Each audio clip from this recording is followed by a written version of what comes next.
네, 복음의 기초 오늘 7가 하나님 나라의 공동체 교회에 대해서 좀 나눌 텐데요. 우리 지난주에 배웠던 6가 그리스도 안에서 그리스도와의 연합에 대해서 잠시 다루고 우리 7가 나누겠습니다. 그리스도의 연합 이라고 했을 때 우리 성령 세례를 받았다라고 얘기했었죠. 그리고 그 성령이라고 했을 때 그리스도의 영, 또 그리스도, 진리의 영, 양자의 영 등 여러 가지 표현들이 있었는데 그리스도의 옷 입었다라는 것은 하나님 앞에 그리스도처럼 선 신자 다라고 했고 그리스도로 옷 입었기 때문에 나중에 하나님께서 우리를 보실 때 그리스도로 본다. 또한 우리가 하나님께서 우리가 그리스도를 보는 것처럼 우리도 형제 자매들을 볼 때 그리스도로 대하고 그들을 섬기고 사랑할 수 있다라는 내용들을 좀 다루었었고요. 특별히 우리가 첫 대표성의 원리에 대해서 봤는데 첫 번째 대표, 인류의 대표로 아담, 고유명사였죠. 그래서 아담을 통해서 죄가 들어오고 죄의 형벌인 사망이 모든 사람에게 미쳤죠.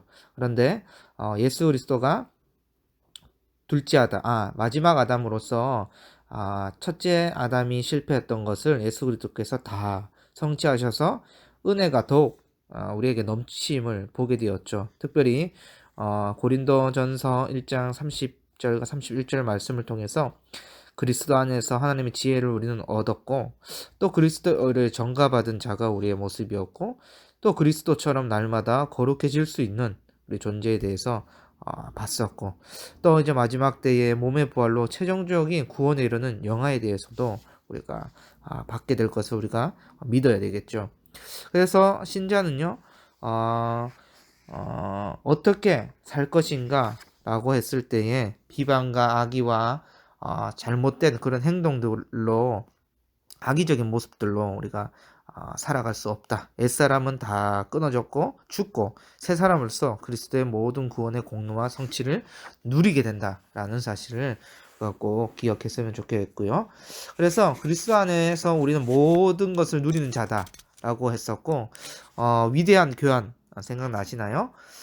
우리는 사실 주님께 드릴 게 죄밖에 없어요. 죄밖에 없는데 예수님께서 우리가 가진 그 모든 죄를 그리스도께서 가져가셔서 다 짊어지시고 또 당신이 예수님께서 이루신 그 칭의 의로움을 우리에게 주셨죠. 그래서 위대한 교환이지만 사실은 우리의 입장에서는 이상하리만큼 그런 교환이지만 그래서 그리스도의 모든 것으로 우리가 충만해진다. 그리스도 안에 있다는 것은 그분이 의와 순종과 모든 거룩의 능력이 내 것으로 여겨주시기 때문에 그분의 모든 것으로 충만해졌다라고 이야기할 수 있죠. 그래서 그리스도의 연합한 자는 양자됨, 아빠 아버지라고 부를 수 있게 되었고 죄와 사망에 지배하는 사탄의 나라에서 건진받아서 하나님의 그 나라로 들어간 존재가 우리가 되었다. 특별히 예수 그리스도께서 공생애 동안 율법에 온전히 순종하셨다라는 것은 그 이유가 완전한 의로움을 우리에게 주시기 위해서 그리셨다라는 것. 그 소극적인 의가 십자가의 모든 죄 해결하심이면 적극적인 의는 평생 율법 아래 온전한 순종을 하셨는 그 의로움을 우리에게 전가시키셨다. 그래서 하나님께서 우리를 보실 때 그리스도로 보기 때문에 우리는 마지막 때에 예수 그리스도께 하나님께서 재림하실 때에 우리 신자들은 축제의 장이고 생명을 얻게 되고 몸의 부활이 예수님처럼 몸의 부활이 있을 것이다.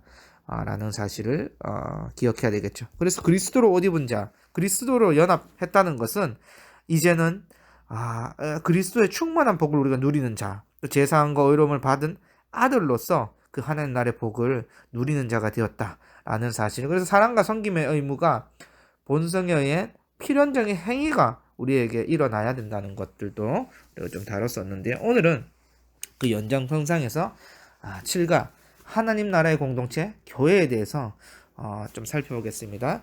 이제 중심이 이제 우리가 이미 임한 하나님 나라는 지난번에 제가 한번 설명했기 때문에 그 뒤쪽 파트 중심으로 해서 좀 설명해 볼 텐데요. 자, 우리 에베소서 2장 14절과 22절 말씀을 제가 한번 읽어 드리겠습니다. 그는 우리의 화평이신지라 둘로 하나를 만드사 원수된 것 곧 중간에 막힌 담을 자기 육체로 허시고 법조문으로 된 계명의 율법을 폐하셨으니 이는 이 둘로 자기 안에서 한 세 사람을 지어 화평하게 하시고 또 십자가로 이 둘을 한 몸으로 하나님과 화목하게 하려 하심이라. 원수된 것을 십자가로 소멸하시고 또 오셔서 먼 데에 있는 너희에게 평안을 전하시고 가까운 데에 있는 자에게는 평안을 전하셨으니 이는 그로 말미암아 우리 둘이 한 성령 안에서 하나님께 나아감을 얻게 하려 하심이라. 그러므로 이제부터 너희는 외인도 아니요 나그네도 아니요 오직 성도들과 동일한 시민이요 하나님의 권속이라. 너희는 사도들과 선지자들의 터 위에 세우심을 입은 자라. 그리스도 예수께서 친히 모퉁이 돌이 되셨느니라. 그 안에서 건물마다 서로 연결하여 주 안에서 성전이 되어가고 너희도 성령 안에서 하나님이 거하실 초소가 되기 위하여 그리스도 예수 안에서 함께 지어져 가느니라. 아멘. 네, 우리 이제 이미 임한 하나님 나라의 백성을 신약 성경에서는 무엇으로 부를까요? 교회라고 부릅니다. 여러분, 우리는 하나님 나라의 백성이죠. 우리는 예수 그리스도의 십자가 사역으로 죄사함과 의롭다 하심을 받아서 죄와 사명의 지배 아래에서 더 이상 머물러 있을 수가 없어요. 그곳에서 벗어났고 구원을 받은 자들이죠. 이는 곧 우리가 그리스도와 연합해서 합해서 하나님 나라에서 주님의 통치에 순종하며 살아갈 수 있는 하나님 나라의 백성이다라는 의미를 가지게 됩니다. 성경은 이렇게 구원받은 자들을 곧 하나님 나라의 백성, 교회라고 부르는데요. 교회는 여러분 신약 시대의 예수 그리스도와 그분의 사역으로 말미암아 하나님 나라에 들어가는 구원의 은혜를 받은 사람들이에요. 예수님은 신약 시대의 하나님의 백성을 교회라고 부르는데요. 그런데 여러분, 그래서 카할, 히브리어 카할을 구약 성경에 헬라어로 번역한 단어가 여러분들 아실 텐데요. 바로 에클레시아예요. 에클레시아 뜻은 밖으로 불러내다 라는 의미가 있죠. 우리가 출애굽을 생각하면 따로 불러내심이잖아요. 그래서 이 출애굽 따로 불러내심이 구약의 성취가 이 교회를 통해서 일어난다고 할 수 있는데요. 그런데 우리가 오해하지 말아야 될 것은 이 교회 자체가 뭐 어떤 구원이 있다. 1차원적으로 그렇게 의미하는 것은 조금 다르고요. 우리 교회가 하나님 나라는 아니다라고 이해해주고 하나님 나라는 더 큰 범주의 의미예요. 그래서 하나님의 통치가 임해서 구원의 은혜를 누리는 것이 어디다? 교회다라고 할 수 있죠. 왕이 있는 나라, 하나님 그 나라에서 왕이 통치를 받는 백성이 있다. 그래서 그곳이 하나님 나라의 백성, 교회라고 볼 수 있죠. 그래서 우리는요, 사실 복을 충분히 누릴 수 있고 주님의 통치 안에서 충분히 순종할 수 있는 존재가 우리들이고 우리가 바로 교회예요. 신약 시대에 하나님 나라에 들어간 하나님의 백성 곧 예수 그리스도를 믿고 따르는 예수님의 제자들이 또 누굽니까? 바로 교회예요. 마태복음 16장 16절에서 우리 19절 말씀에 이렇게 말하는데요. 시몬 베드로의 고백, 우리가 너무나도 잘 아는 말씀 아닙니까? 시몬 베드로가 대답하여 이르되 주는 그리스도시요 살아계신 하나님의 아들이시니이다. 예수께서 대답하여 이르시되 바요나 시몬아 내가 복이 있도다. 이를 내게 알게 한 이는 혈육이 아니요 하늘에 계신 내 아버지시니라. 또 내가 내게 이르노니 너는 베드로라. 내가 이 반석 위에 내 교회를 세우리니 음부의 권세가 이기지 못하리라. 내가 천국 열쇠를 내게 주리니 내가 땅에서 무엇이든지 매면 하늘에서도 매일 것이요 내가 땅에서 무엇이든지 풀면 하늘에서도 풀리리라 하시고. 아멘. 여러분, 이 베드로의 이 신앙 고백이 사도들의 대표로서 베드로의 고백이죠. 또 사도들의 신앙 고백이에요, 이게. 그래서 반석 위에 교회를 세우는데요. 음부의 권세가 이 교회를 이기지 못합니다. 교회는요. 그래서 교회는 가시적으로 하나님의 영광과 하나님의 임재와 하나님의 다스림을 볼 수 있는 것이 교회고요. 또 우리 한 사람 한 사람 믿음의 공동체를 또 교회라고 또 부르잖아요. 그래서 사도들의 그 대표적인 신앙의 고백 아래에서 세워진 것이 바로 교회지요. 그래서 교회를 통해서 하나님은요, 하나님 그 나라를 드러내려가 하시고 우리는 그의 백성이에요. 교회는 창세로부터 하나님 나라의 회복을 말씀하셨던 하나님의 약속의 성취이죠. 교회는요, 하나님 나라가 회복된 결과예요. 교회는 하나님 나라가 이미 이 세상에 임했다는 증거고 그것을 볼 수 있는 현시예요. 교회 자체가 하나님 나라는 아니지만 하나님의 통치가 이 땅에 임해서 복을 누리는 사람들의 그 모임, 사람들이 바로 교회예요. 그래서 에베소서 3장 9절에서 11절 말씀 이렇게 얘기하는데요. 영원부터 만물을 창조하신 하나님 속에 감추어졌던 비밀의 경륜이 어떠한 것을 드러내게 하려 하심이라. 이는 이제 교회로 말미암아 하늘에 있는 통치자들과 권세들에게 하늘의 각종 지혜를 알게 하려 하심이니 곧 영원부터 우리 주 예수 그리스도 안에서 영원하신 뜻대로 하신 것이라. 여러분, 영원부터 하나님 속의 비밀의 경륜, 비밀을 다 드러내게 하는 것이 뭐라고요? 교회라고 말하고 있죠. 또 교회 그 전체 자체로 말미암아 통치자들과 권세자들, 이 악한 영적 권세자들에게 각종 지혜를 알게 하신대요. 그런데 이것이 영원부터, 언제부터? 영원부터 그리스도 예수 안에서 예정하신 뜻이래요. 그래서 교회는 하나님의 구원 성취를, 구원 경륜을 성취하기 위해 이 땅에 오신 예수 그리스도의 모든 십자가 사역의 결과요 열매라는 사실이에요. 그러므로 그리스도 안에서 교회에 속했다는 것은 하나님 나라에 속했다는 확실한 보증인 것이죠. 여러분, 정상적으로 보면 그래서 이 모임, 이 공동체, 이 교회에 속해야 됩니다. 우리가 여러분 하나 그리스도와 연합했다, 성령이 임했다, 구원받았다, 어떻게 알 수 있을까요? 어떻게 알 수 있죠? 가시적으로 교회를 통해서 알 수 있는 거예요. 교회를 통해 속해서 말씀을 듣고 세례를 받고 성찬에 참여함으로 인해서 우리 가시적으로 교회를 통해서 우리가 구원받았음을 알 수 있죠. 여러분 성령 세례를 받았으면 반드시 받게 되는 것이 있는데요. 무엇이 있을까요? 바로 물세례예요. 물세례. 물세례 세례를 받을 때 어떻게 합니까? 우리는 교회의 권위를 인정하고 다스림의 말씀의 통치에 복종하고 교회를 그리스도의 머리로 알고 또 우리는 그의 몸의 지체로 알고 섬기고 복종하며 살아가겠다고 어떻게 합니까? 공교회 회원들에게 성도들에게 공언하고 확증받지 않습니까? 그래서 가시적으로 교회를 통해서 우리는 볼 수 있어요.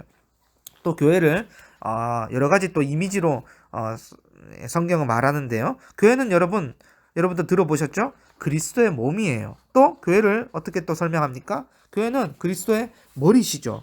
그래서 이 머리라는 것은요, 통치, 원천, 예수 그리스도가 우리의 모든 것 되신다는 그 의미를 갖고 있는데요. 에베소서 1장 22절과 23절 말씀 이렇게 얘기하고 있어요. 또 만물을 그의 발 아래에 복종하게 하시고 그를 만물 위에 교회의 머리로 삼으셨느니라. 교회는 그의 몸이니 만물 안에서 만물을 충만케 하시는 이에 충만함이라. 골로새서 1장 18절 말씀도 한번 읽어드릴게요. 그는 몸인 교회의 머리시라. 그가 근본이시여 죽은 자들 가운데서 먼저 나신 이시니 이는 친히 만물의 으뜸이 되려 하심이요. 여러분 교회의 머리는 누구십니까? 주 예수 그리스도시잖아요. 그분이 다스린다는 사실을 우리는 믿고 복종하고 순복하고 믿음으로 가는 거예요. 교회는 주님으로 인해서 생성되었고 인도함을 받으면 어떻게 됩니까? 그리스도의 충만함을 다 누릴 수 있는 것이죠. 주 예수 그리스도가 다스리기 때문에 교회는요 그 통치에 복종하고 순종하며 살아가야 되는 것이죠. 주 대신 예수 그리스도가 교회의 머리시기 때문에 교회에서 가장 중요한 것은 주님의 통치가 시행되는 방편인 뭐죠? 하나님의 그 말씀 곧 성경을 우리가 믿고 또 주님을 따라가야 되죠. 믿으면 어떤 일이 발생합니까? 그리스도와 연합하기 때문에 성령이 내 마음에 오셔서 그 진리의 영이 말씀 따라 살아가도록 우리를 인도하세요. 또한 교회에서 가장 중요한 삶의 태도가 그래서 순종입니다. 교회는요 그리스도의 몸이에요.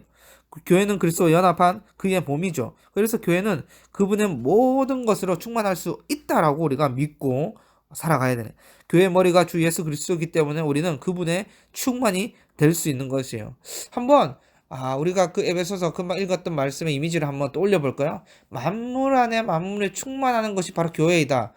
이미지만 떠올려도 어떻습니까? 풍성하고 그러한 것이 교회라며 또 그리스도와 연합했다며 우리는 충만한 복을 누릴 수 있는 존재라고 믿어야 되겠죠. 교회는 그리스도의 몸이기 때문에 그 안에서 우리는 하나고 한 몸이 될 수 있다라고 해야 되죠. 여러분 성경은요 또 교회에 대해서 다양한 비유와 또 설명을 하는데 교회는 그리스도 안에서 하나가 된 존재다라는 거. 교회는 주님께서 하나가 되게 하신 존재 곧 한 세 사람으로 재창조된 존재예요. 원유맨이에요, 여러분. 창조 용어를 사용하고 있는데요. 이는 이전의 타락으로 말미암아 분열되었던 개인들이 아니라 하나님이 처음 창조하셨던 하나된 존재로 회복하셨다는 것을 의미합니다. 창조 때 여러분 하나님께서 아담을 만드시고 하와 여자를 곧 만드셨죠. 그래서 아담의 그 고백을 보면 내 뼈 중에 뼈, 살 중에 살이다 얘기하죠. 너는 나다는 거예요. 아담을 봤을 때 그의 하와를 봤을 때 내 존재가 너의 존재다. 하나된 존재라고 얘기했고 또 하나님은 또 삼위 하나님의 연합적으로 사역하시잖아요. 그러한 것을 볼 때 우리가 재창조된 완전한 새 사람이라고 얘기하고 있어요. 그런데 죄가 들어오고 죽음이 들어오고 그러니까 어떤 현상이 벌어졌습니까? 너는 남편을 원하고 남편은 너를 다스릴 거예요. 서로 주도권 싸움 하는 거예요. 원래 하나된 존재였지만 이제 죄가 들어오면서 다투고 싸우고 하나됨을 깨트리고 이러한 일들이 발생했는데 이제는 우리의 교회에 그리스도 안에서 우리가 하나된 존재로서 한 세 사람이 되었다라고 이야기하고 하나가 되었다. 창조 원래 용어 그대로 하나님께서 창조 때 꿈꾸셨던 하나님 나라의 원형을 그대로 회복된 존재가 교회론적 존재가 우리가 되었다라는 사실을 기억해야 되겠죠. 여러분 성경은요 하나된 존재로서 교회의 특징을 다양한 비유로 설명하는데요. 에베소서 2장 15절에 뭐라고 합니까? 한 세 사람이라는 단어를 사용하고 있어요. 교회가 하나님이 만드신 새로운 존재라는 것을 강조하는 개념인데요. 이전에 분열되었다 자신만을 위해 살 수밖에 없던 개인들이 더 이상 우리의 존재가 아니다 라고 이야기하고 있어요. 이 개인주의가 이 서구 신약을 통해서 많이 들어왔는데요. 나를 주장하면서 살 수 없어요. 내가 이제는 한 몸이고 각 지체의 우리가 안다면 그들을 위해서 사랑으로 섬기고 그들을 위해서 우리의 맡은 은사와 역할을 감당하게 되어야 되죠. 또 16절에 뭐라고 얘기합니까? 한 몸이라고 단어를 사용하고 있는데요. 하나로서 서로에 대해 유기체적 관계를 갖는다는 것을 의미하고 있어요. 각 지체가 한 몸인 것처럼 각각 자신의 역할을 수행함으로써 온몸을 온전하게 하는 것이죠. 그래서 교회는 서로를 어떻게 부릅니까? 지체라고 부르고 있어요. 로마서 12장과 고린도전서 12장에 보면 눈과 코와 손과 발, 간, 위 서로 각각 맡은 역할을 잘 감당할 때 우리의 몸이 온전하게 서가는 것이죠. 19절에 보면 또 동일한 시민이라는 용어가 썼는데요. 교회의 신자들은 모두 동일하게 하나님 나라에 들어가서 하나님 백성으로 복을 누리면서 살아가죠. 하나님의 아들로서 하나님 나라를 유업받았기 때문에 그래서 누가 더 낫다 누가 더 낫다라고 얘기하지 못해요. 모두 동일하게 은혜를 받고 모두 동일하게 하나님의 백성 복을 누리면서 살아가게 되는 거죠. 그래서 교회에서는 서로를 뭐라고 부릅니까? 하나님의 자녀라고 부르는 것이죠. 19절은 하나님의 권속이에요. 이 권속은 하나님의 가족이라고 볼 수 있는데요. 여러분, 교회는요, 혈연적 가족처럼 서로 뗄래야 뗄 수 없는 관계를 맺은 하나된 공동체예요. 그렇기에 교회는 서로를 돌보고 함께 살아가는데요. 그래서 교회는 서로를 어떻게 부릅니까? 형제, 자매라고 부르고 지체라고 부르기도 하고요. 하나님의 자녀라고 부르기도 하고 형제, 자매라고 가족이기 때문에 또 20절과 22절에 보면 어떤 표현들이 있어요. 하나님의 성전이다 라는 표현들이 있죠. 이 각각의 요소들을 보면 어떻습니까? 하나님께서 창조하신 한 세 사람 또 우리 각 유기체적 관계로서 살아가는 한 몸됨 지체 또 동일한 시민, 동일한 은혜를 누리고 하나님 복을 받고 하나님 유업을 받은 자, 하나님의 자녀라고 얘기하고 있고 하나님 나라의 가족이다, 가족 공동체다. 그런데 형제 자매라고 부르게 되는 것이죠. 그래서 여러분 그리스도 안에서 그분을 머리로 하고 그분으로 합하여 충만한 교회가 어떤 존재이며 어떻게 살아가는지를 보여줄 수 있죠. 교회는 여러분 계속 말하지만 하나된 공동체, 서로 분리될 수 없는 유기체적 존재예요. 내가 눈의 역할을 하고 있는데 내가 눈을 입이라고 주장하지 못하죠. 또 이 눈은요, 이 눈으로서의 역할을 잘 감당해야지 되는 것이죠. 우리가 손톱에 가시만 끼어도 온 몸이 아픈 것처럼 우리가 한 지체가 아플 때 그 지체를 얼마 몸에 고통이 얼마큼 심합니까? 그래서 유기체적 존재이고 사랑으로 서로 섬기는 가족이다라고 볼 수 있지요. 그러므로 교회는요, 이 하나됨을 어떻게 해야 될까요? 힘써 지키며 살아가는 것이 중요하겠죠. 그런데 이미 여러분 하나되게 하셨어요. 삼위 하나님의 그 연합을 통해서 이미 교회는요 하나되게 하셨어요. 그래서 우리 스스로 하나됨을 이룰 수는 없어요. 이미 하나되게 하신 것들을 어떻게 될까요? 힘써 지켜나가게 되는 것이죠. 에베소서 4장 1절에서 4절 말씀 이렇게 얘기하는데요. 그러므로 주 안에서 갇힌 내가 너희를 권하노니 너희가 부르심을 받은 일에 합당하게 행하여 모든 겸손과 온유로 하고 오래 참음으로 사랑 가운데 서로 용납하고 평안을 맺는 줄로 성령이 하나 되게 하신 것을 힘써 지키라. 몸도 하나요 성령도 하나이시니 이와 같이 너희가 부르심의 한 소망 가운데 부르심 안에서 소망 안에서 부르심을 받았느니라. 아멘. 여러분 부르심을 받은 일에 합당하게 행한다는 교회는요 하나된 존재죠. 그 일에 우리는 부르심을 받았어요. 그리고 그래서 우리가 성령이 하나 되게 하신 것들을 힘써 지켜야 되는데 이미 하나 되게 하신기 때문에 하나 된 것을 어떻게 될까요? 힘써 지켜야 되겠죠. 이러한 것들이 깨트려지지 않고 잘 유지되도록 어떻게 해야 될까요? 구체적으로 영적 자질과 인격적 자질을 갖춰야 되는데요. 겸손하고 온유하고 오래 참은 가운데 서로 용납해야 되겠죠. 그래서 우리가 하나됨을 깨뜨리게 된다는 것이 얼마나 큰 재앙인지를 깨달아요. 여러분 고린도 전서에 어려운 일들이 많았는데요. 사도 바울은 교회 밖으로 내쫓아야 될 그 요소가 세 가지가 있다고 했는데 그 세 가지 중에 한 가지가 뭐였어요?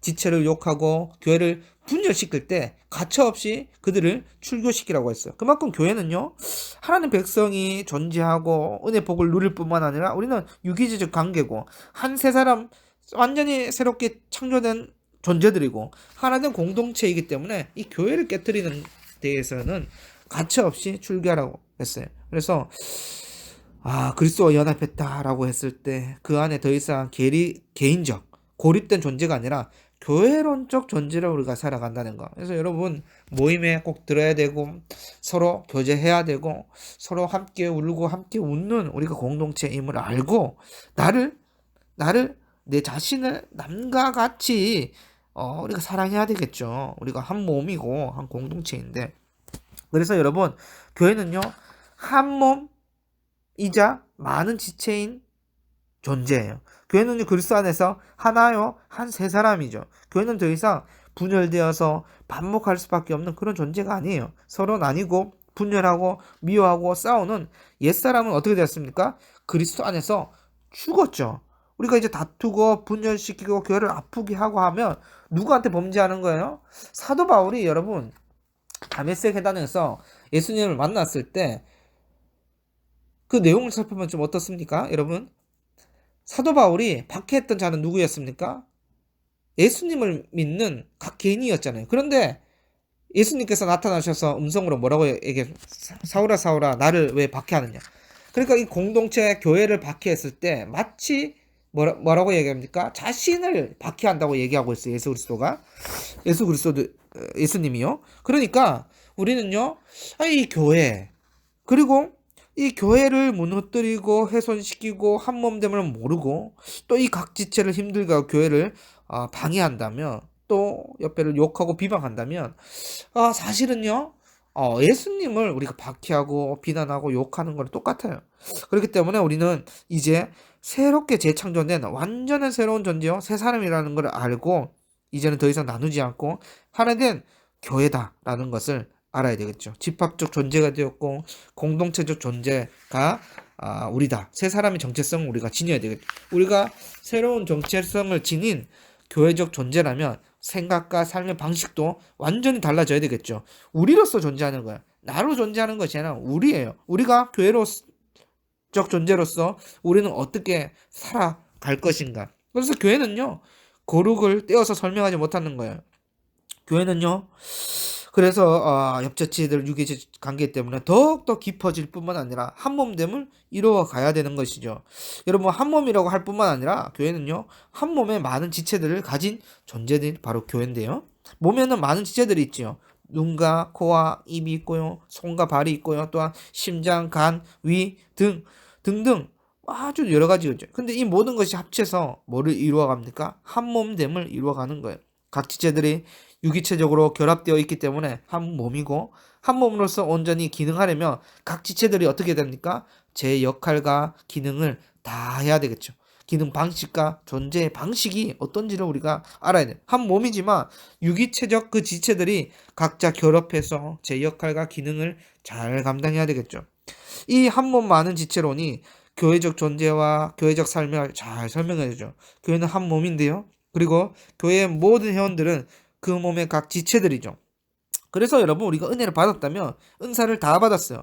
어떤 분들이 이렇게 얘기하는데요. 목사님, 저는 은사가 없어요. 아닙니다. 우리가 은혜를 받았다면 반드시 주님께서는 뭐를 주십니까? 은사를 주세요. 그런데 이 은사를 나를 위해서 사용하지 않고 어떻게 사용하냐면 교회, 각 지체를 위해서 사용해야 되겠죠.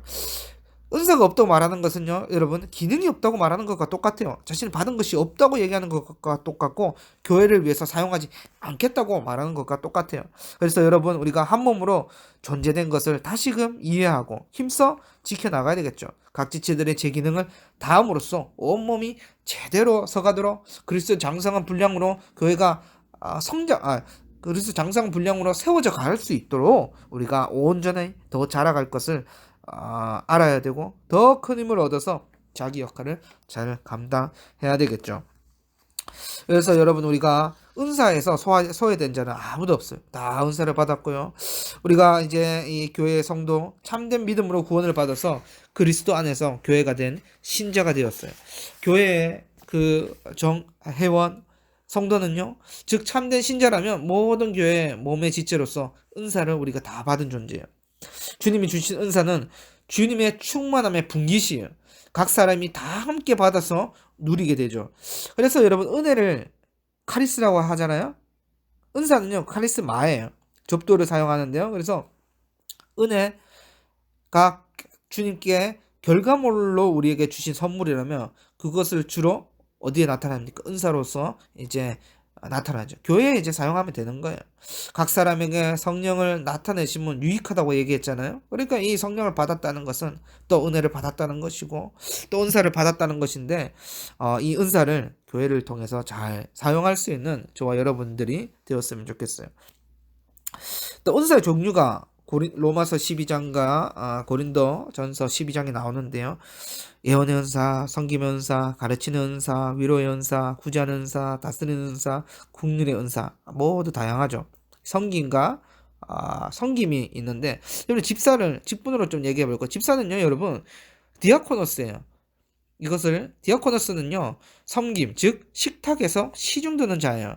그러니까 여러분, 집사로서의 잘 역할을 감당하는 것들이 어떤 것이 구제 요소들이 있겠죠. 장로는요, 가르침을 받은 자들이 권면과 치리 이것에 앞장서는 거예요. 그래서 여러분, 어떤 그 직분이 레벨이 아니에요. 집사라고 해서 장로 밑이 아니에요. 그렇게 생각하면 안 되고, 집사는 섬김의 요소를, 특별히 예수 그리스도가 섬김의 왕이셨고 섬김의 표본을 보여줬죠. 그래서 이 집사로서 우리 잘 섬긴다면 집사로 시작해서 집사로 끝나도 아무렇지도 않습니다. 그래서 이 요소들이 잘못돼서 장로가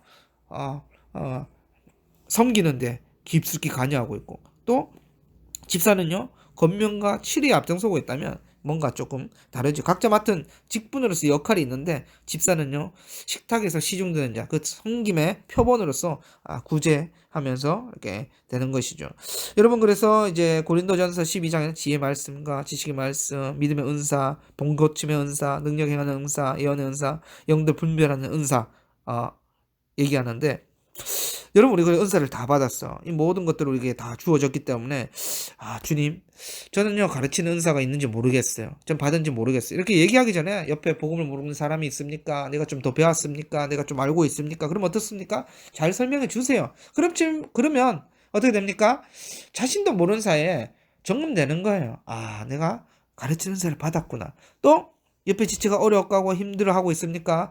나는 위로 연사가 없는 것 같은데, 나는 뭐가 받은 게 없는 것 같은데, 난 좀 부끄러운데? 아니요, 다가가서 그를 위로해 주세요. 그러면 본인도 모르는 사이에 위로 연사를 받았음을 알 수 있는 것이죠. 이것이 각 지체, 형제, 자매, 또 교회를 위해서 사용하게 되는 것이죠. 여러분, 그래서 이 목사라고 해서 그리스도의 충만함을, 한 몸됨을 또 각 지체, 유기적 지체를 통해서 우리가 다 누리게 되는데, 만약에 개인으로서 존재한다면 여러분 주님께서 10가지를 은혜를 줬다면 한 가지밖에 사용 못하는 거예요. 그러나 옆에 있는 각종 받은 그 은혜와 은사들을 나를 위해서 사용해 준다면, 목사들도 부족한 부분들도 있고 목사들이 또 말씀과 기도에 전념해야 되는데, 부족한 부분들을 이 각 지체들이 나를 위해서 사용하고 채워준다면, 또 내가 받은 이 지혜 말씀, 지식의 말씀, 가르치는 그 은사들을 교회를 통해서 내가 또 사용한다면, 이 교회는요 여러분 생각해보면 얼마나 풍성한지 몰라요. 생각만 해도. 그러니까 개인으로서 있으면 10개의 은혜를 한 가지만 누린다고 생각한다면, 교회가 각 지체가 받은 은사를 교회를 위해서 사용하고 제 역할과 제 기능을 한다면 어떻게 됩니까? 10가지 복을 충만히 누릴 수 있는 곳이 바로 교회지요.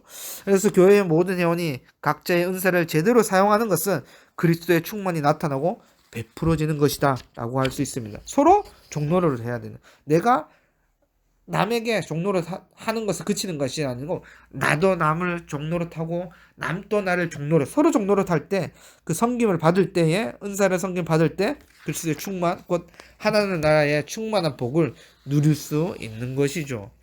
그래서 우리가 받은 은사를 통해서 온전해지고 충만해질 수 있고 자신의 은사로 섬길 수 있다는 것을, 그런데도 불구하고 여러분 모임에 들지 않겠다, 나는 교회 예배만 끝나면 가겠다라고 말하는 것들, 저는 좀 교회에 대해서 조금 오해하고 있다라고 생각하고 있어요. 우리가 이곳에 들어와서 자신이 받은 은사를 나를 위해서 사용하는 것이 아니라 남을 위해서 사용하고 교회를 위해서 사용하고, 또 이 교회에 풍성하고 또 그리스도의 향기를 누리면서 이 복음이 더욱더 풍성해, 교회로서 존재로서 더욱더 풍성해지도록 내가 희생하고 섬기는 요소가 담겨야 되겠지요.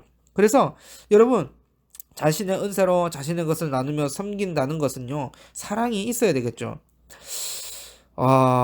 오직 사랑으로 서로 종노릇하라고 말했어요. 그런데 이 13절에서 그렇게 얘기했는데 14절에, 갈라디아서 5장 14절 뭐라고 얘기합니까? 온 율법은 내 이웃 사랑하기를 내 자신같이 하신 한 말씀에서 이루어졌다라고 이야기해요. 온 율법은 내 이웃 사랑하기를 내 자신같이 하라 하신 말씀이 이루어졌다고 얘기해요. 그러니까 여러분, 다른 사람이 내 자신이 되면요 사랑할 수 있는 거예요. 누군가를 위해서 자신을 헌신하고 있다면 주님의 길을 걷고 있다고 말할 수 있는 것이죠. 이 땅에서 천국을 누릴 수 있으려면, 하나님 나라를 누릴 수 있으려면 자기가 가진 모든 것들을 나를 섬긴다면, 모든 것으로 나를 섬긴다면 주님이 섬긴 모습으로 우리가 비춰지게 될 텐데, 그 모습만 상상하면 또 어떻습니까?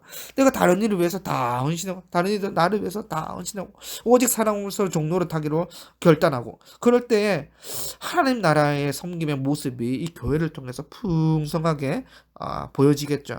그래서 자신의 은사로 다른 지체들을 섬기는 사랑을 행할 때 진실하고 선하게 사랑해야 되고, 최선을 다해서 서로 가족처럼 사랑해야 되겠죠.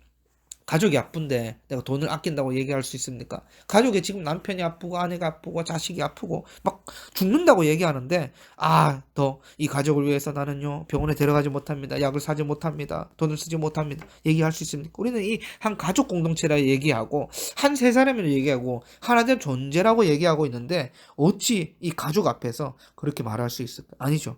오히려 내 시간을 쓰고 내 물질을 쓰고 기도를 통해서 또 어떻게 됩니까? 은사로 충만해질 수 있도록 우리가 다 섬기고 서로 종노릇하면서 그렇게 살아가야 되겠죠. 어떤 은사가 있을까 고민하지 마서 생각하는데 시간 빼지 말고 복음 모르면 복음을 가르치고 위로가 필요하면 위로를 해주고 다스려야 되면 다스리면서 그 은사를 사용하기를 원합니다. 시간이 조금 많이 가서요.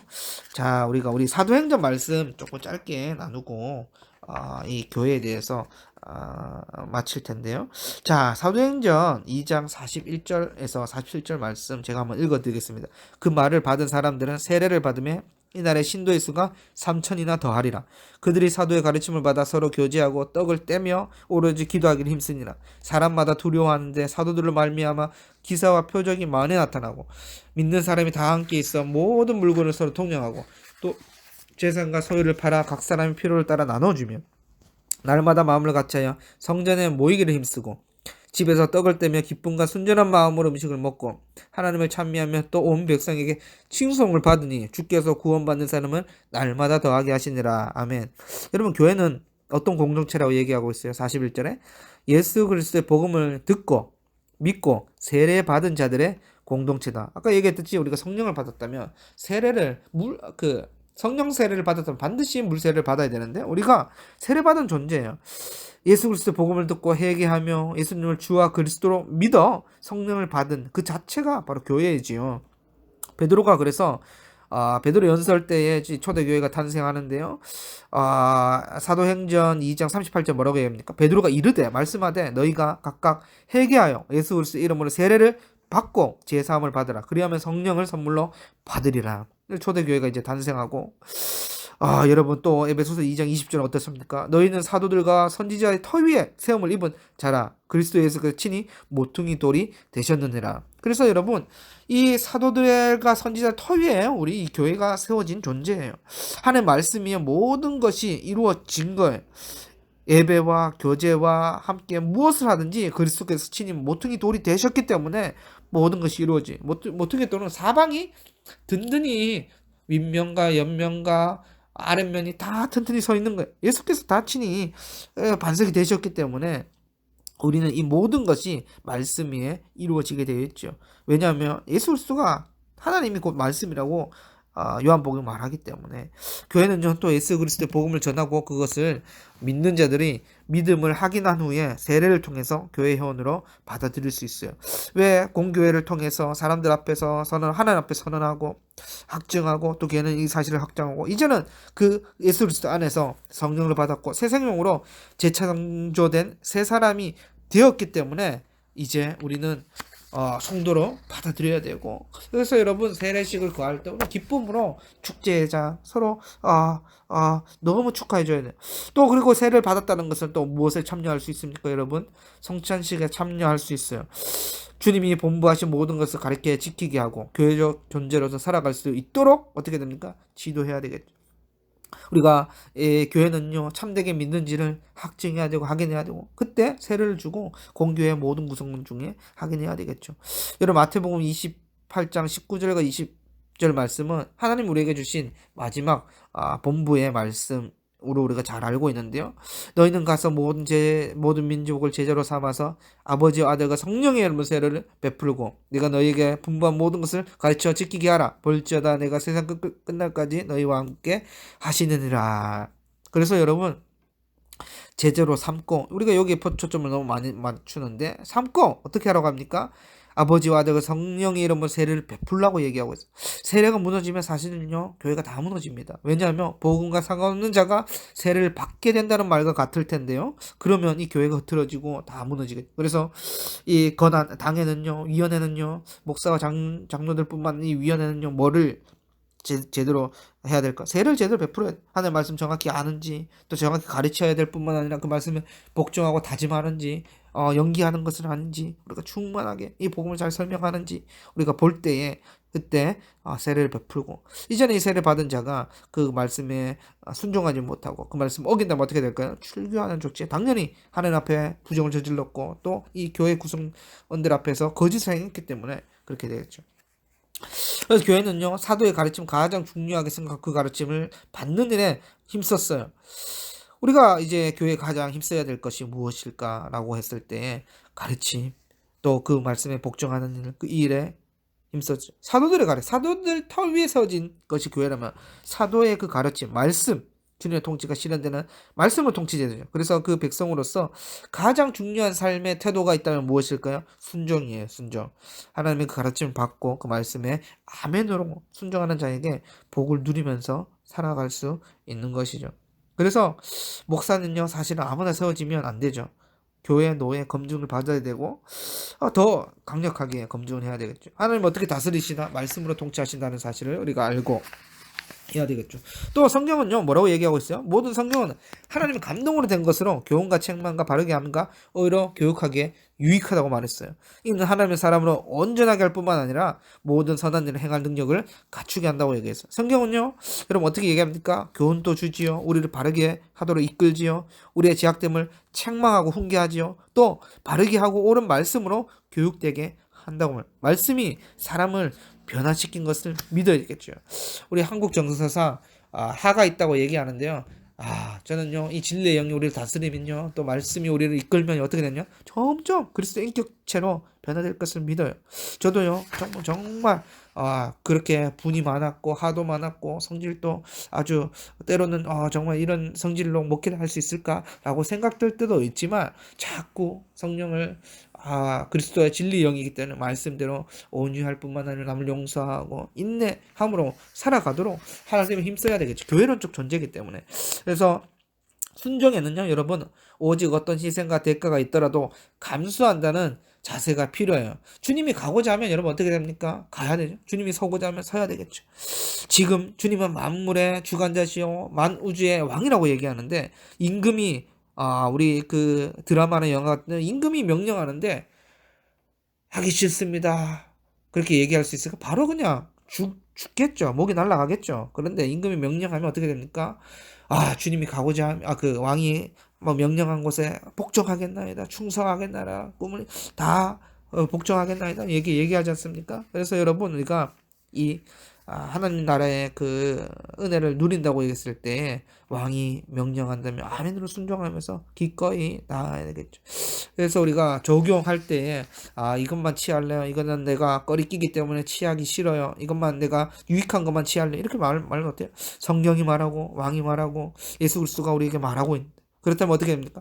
유익한 것만 딸랑 우리가 빼앗을 수 없어요. 모든 내용에 순종해야 되고 또 교회로서 이렇게 얘기한다면 그 교회의 현실에 직감하고 또 말씀으로 살아가며 나를 위해서 살지 않고 남을 위해서 살아가야 되겠죠. 또 교회는 어떻습니까? 서로 교제하고 떡을 떼며 기도하기 힘썼어요. 교제한다는 건요, 너무나 당연한 삶의 모습이에요. 모임에 내가 들어오지 않겠다. 난 그냥 개인적인 신앙생활 하겠다. 예배만 드리고 집에 가겠다. 이런 것은 있을 수가 없어요, 여러분. 정말 당연한 것은 어떠한 모습입니까? 한 가족이기 때문에 우리는 서로 교제하고 떡을 떼야 되겠죠. 이 떡을 뗀다는 것은요, 또 성찬식을 의미하는데요. 날마다 그리스도의 피와 살을 먹고 마심으로 주님의 은혜를 기념할 뿐만 아니라 성례를 통해서 하늘의 양식인 신령한 떡과 음료를 먹고 마심으로 그 생명과 배부름을 누릴 수 있는 것이죠. 이러한 것이 바로 이 교회 공동체적 존재예요. 그래서 우리가 사도행전 2장 이 초대교회에 어떤 요소들이 있었는데요. 어떤 것이 두 가지가 있는데 어떤 것들이 없었어요, 여러분? 4장 32절에 보면 이렇게 얘기하고 있어요. 믿는 무리가 한 마음과 한 뜻이 되어 모든 물건을 서로 통령하고 자기 재물을 조금이라도 자기 것이라 하는 이가 없었다. 자기 재물을 조금이라도 자기 것이라 하는 이들이 없었고요. 또 34절에 가난한 사람이 없으니 이는 밭과 집에 있는 자를 팔아 급한 것을 가져다가 사도들의 발 앞에 두며 그들이 각 사람의 필요에 따라 나누어 줍니다 라고 얘기해. 두 가지가 없었다고 할 때 자기 것으로 주장하는 자가 없었어요. 또 가난한 자들이 없었어요. 여러분 그래서 가나안 땅을 들어갈 때 그 율법을 주셨잖아요. 율법에 이렇게 얘기해. 가나안 땅에서 너가 이 말씀에 믿고 지켜 행한다면 공동체에 가난한 자들이 없을 것이다 얘기했는데 그것을 못 지키니까 다 흐트러졌죠. 제가 들어오고 그 율법을 못 지키니까 가난한 자들이 있을 뿐만 아니라 서로 싸우고 시기하고 다투고 분열되는 현상들이 있었는데요. 근데 이 초대교회에 이게 성취돼. 탐욕이 없었고요. 자기 것을 주장한 자들이 없었고요. 그러니까 가난한 자들이 없었어요. 서로 축적된 것을 감추는 일들이 없었고. 그래서 여러분 초대교회는요. 이 세상에 한 번도 볼 수 없는 초월된 공동체, 모든 신자가 한 마음 한 뜻을 가졌을 뿐만 아니라 한 가족처럼 자신을 내어주고 헌신하고 한 마음 한 뜻이 되어서 살아가는 공동체적 존재로서 살아갔다는 것이죠. 교회는 가진 것을 서로 나누어 가난한 사람들이 얻게 해야 되는 것이 맞죠. 내 물건과 내 헌신과 내 눈물과 내 물질을 어떻게 됩니까? 힘들고 어렵고 사람들을 위해서 사용할 때 교회는 어떻게 됩니까? 더 충만하게 서겠죠. 여러분 유토피아는요, 유는요, 아 부정어예요. 유는 부정이에요. 없다라는 것이고, 토피아는 토퍼스인데요. 장소가 없다는, 장소예요. 그러니까 풀어서 해석하면 뭐죠? 장소가 없다는 거예요. 그런데 이 유토피아를 꿈꾸기 위해서 법률을 제정하고 철학을 세우고 과학 문명을 발전시키고 정치인을 세우고 다 실패했어요, 여러분. 유토피아를 세우고 다 실패. 그런데 교회는요, 어떻습니까? 복음을 믿고 듣고 세례를 받고 교회를 통해서 하나님 나라를 충만하게 다 누린다고 얘기하고 있어요. 그리고 한 가족 공동체로서 이렇게 초월된 존재라 한 세 사람으로 우리가 살아갈 때에 어떻게 됩니까? 자기를 주장하는 자들이 없었고요. 가난한 자들이 없었다고 얘기하고 있어요. 그래서 우리가 이 교회로 모였다면 성령의 역사, 공동체적 삶, 한 가족으로 살아가야 할 텐데 내게 더 많은 지체들이 있고 더 많은 은사들이 내게 필요할 뿐만 아니라 남에게도 그러한 것들이 필요할 것인데 나를 희생해서 채우고 나의 물질을 통해서 채우고 그들을 위해서 10명 중 9명이 그렇게 자신의 은사와 물질과 기도와 눈물과 헌신과 섬김을 통해서 헌신한다면 그 받은 그 사람은 어떻습니까? 어떻게 될까요? 천국을 누리게 되겠죠. 이 땅에서 우리가 이 땅에서 이미 이 하나님 나라를 누린다고 누누이 말했는데 이 교회론적 존재로 살아간다면 한 몸 된 지체로 살아간다면 한 가족이라고 얘기하는데 한 가족처럼 살아간다면 서로 사랑함으로 충만히 섬긴다면 어떻게 됩니까? 그 한 사람이 이 교회의 하나님 나라를 충만히 누리게 될 것이죠. 그래서 여러분 이 교회 오늘 오직 사도의 가르침을 열심히 배우고 순종하며 성만 지식을 통해서 예수 그리스도만을 의지하며 기도를 통해서 은혜를 구하는 데 힘썼기 때문에 가능한 일이었죠. 여러분 우리도 여기에 힘써야 되고 교회가 우리가 어떠한 존재이고 그 영광과 충만함을 확실히 믿고 보았다면 우리는 어떻게 될까요? 더 이상 나를 위해 살아갈 수 없고 남을 위해서 서로 종노릇하고 또 어떻게 됩니까? 더 깊게 사랑해야 되고 이제는 이 교회는 주 존재로 한 몸 된 지체일 뿐만 아니라 그리스도의 그 머리로 통치함을 다스림을 우리가 다 받을 텐데 이제는 우리의 희생적 사랑을 본받아 성령 안에 하나 되게 하신 것을 힘써 지킬 뿐만 아니라 이제 어떠한 직분이나 지위를 가진 자라도 성김한 자세로 임하게 되어서 이 세상 조직이나 세상 나라의 원리는 다 깨뜨려지고 자기 건세를 부리는 조직체는 없어지고 그래서 모든 신자가 섬김의 자세로 서로를 위해서 헌신할 수 있는 존재가 되었고 그렇게 믿음으로 말씀 따라 살아가는 우리 모두가 될 수 있기를 원합니다.